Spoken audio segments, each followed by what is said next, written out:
First time kong nag photoshoot ng minahan. At yun nga, ito yung sa Siocon, no? Sa Mount Cabanatuan.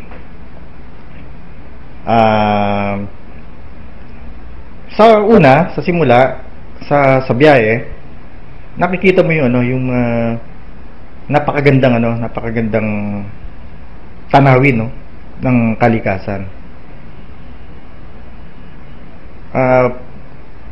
Pag-akit mo sa sa pupuntahan namin site, nadaraanan mo yung mga mga magagandang mga halaman, mga puno na naglalakihan, at yung isang hindi ko makalimutang tanawin doon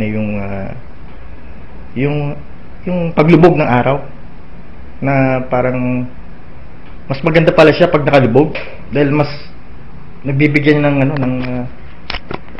iba't ibang kulay yung horizon, no?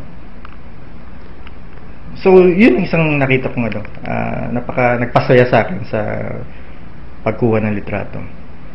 At along the way, pag punta namin sa site, yun na unti-unti nang tumambad sa akin mga ilang mga putol na kahoy, mga puno, no?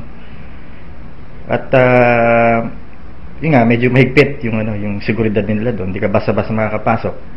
So medyo nagiba kami ng ruta, no?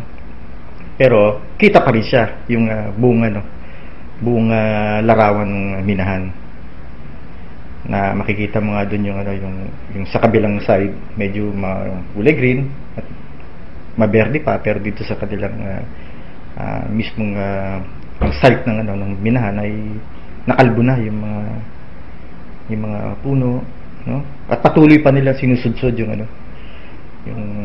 ilang mga lugar.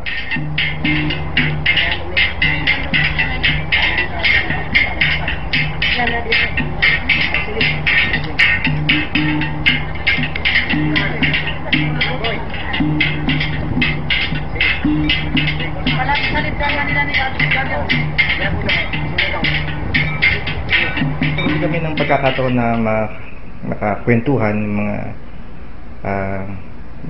Subanons, no? Lalo na yung kanilang leader, si Boy Timoay. Yun ang pinaka-chieftain nila doon.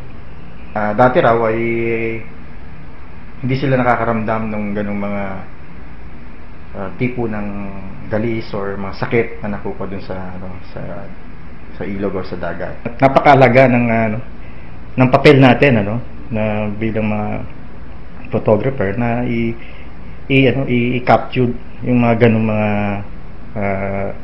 mga issues, no? O yung mga imahe na siyang nagpapakita talaga na hindi mo na kailangan ipaliwanag pa.